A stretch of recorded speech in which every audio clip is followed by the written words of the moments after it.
नमस्कार दोस्तों, स्वागत है आपका हमारे यूट्यूब चैनल एजुकेशन पोर्टल में।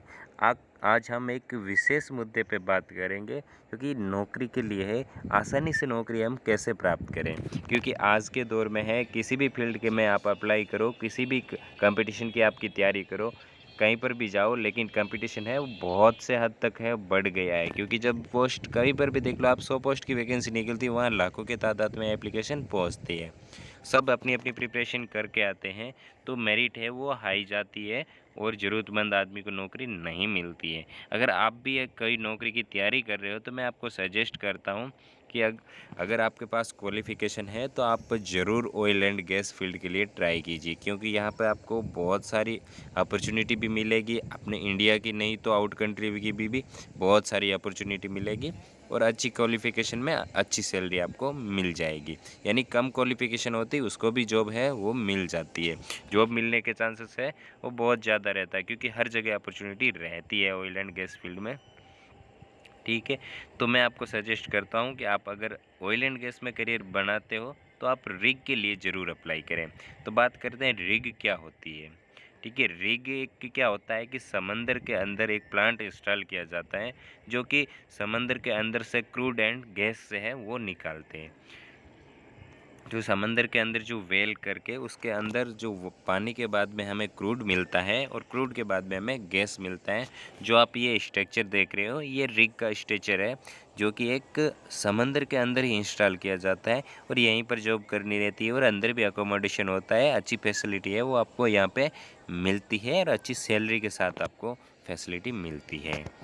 ठीक है, अगर इसका स्ट्रक्चर कुछ देखें तो इस प्रकार का स्ट्रक्चर है।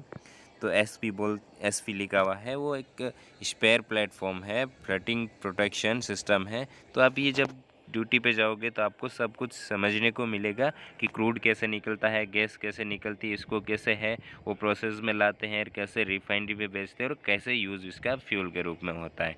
तो सारा कुछ सिस्टम है, आप जब सिस्टम को समझोगे तभी समझ में आएगा। इस पिक्चर में जो दिखाए गए हैं इस प्रकार से कुछ है, वो प्रोसेस इसका इंस्टॉल किया जाता है।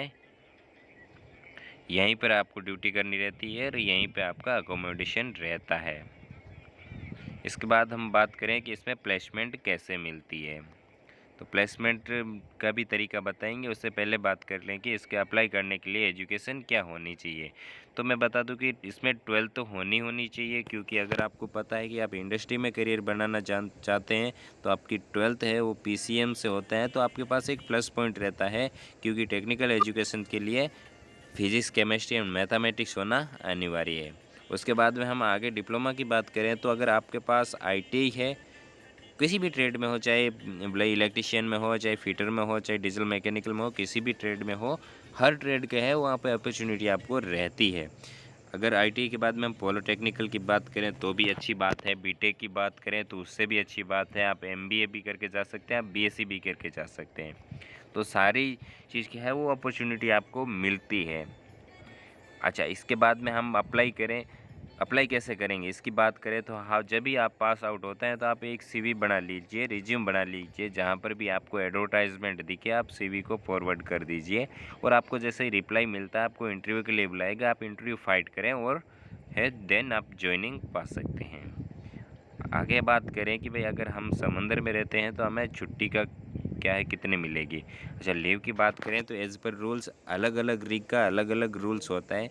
कुछ सेंट्रल गवर्नमेंट का रिग है, जैसे ONGC का है, तो वहाँ पे कुछ ऐसा सिस्टम रहता है कि आपको 45 डेज़ है आपको ड्यूटी रहती है और 13 डेज़ है वो आपको फीड ब्रेक रहता है। और कुछ कैन एनर्जी की जो रिग है उसमें आपको 21 डेज़ ड्यूटी मिलती है, 21 डेज़ है वो फीड ब्रेक मिलता है। और कुछ रिग में है आपको 19 डेज़ ड्यूटी मिलती है और 13 डेज़ फीड ब्रेक मिलता है। तो फीड ब्रेक यानी छुट्टी मिलती है तो उसमें कोई आपकी सैलरी कट नहीं होती है, आपको पूरी सैलरी मिलती है। तो इसके बाद में हम बात करें कि इसके ज्वाइन करने के लिए एक्सपीरियंस कितना चाहिए। तो आपको बता दूं ऑयल एंड गैस में कभी फ्रेशर को नहीं लिया जाता है, इसके लिए मिनिमम 2 या 3 साल का एक्सपीरियंस होना बहुत ही ज़रूरी है।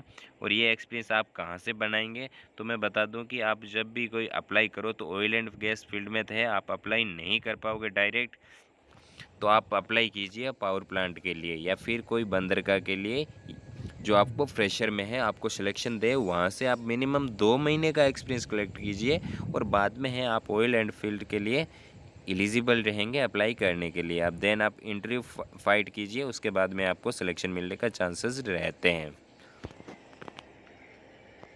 ये जो तस्वीर देख रहे हैं कुछ पावर प्लांट की है, इस प्रकार का कुछ पावर प्लांट का है, वो स्ट्रक्चर बिठाते हैं।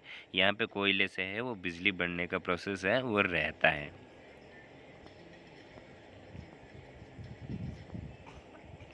धन्यवाद दोस्तों, हमारे द्वारा दी गई जानकारी अगर आपको थोड़ी भी पसंद आए तो हमारे चैनल एजुकेशन पोर्टल को लाइक, सब्सक्राइब एंड शेयर ज़रूर करें। Thanks for watching video. धन्यवाद।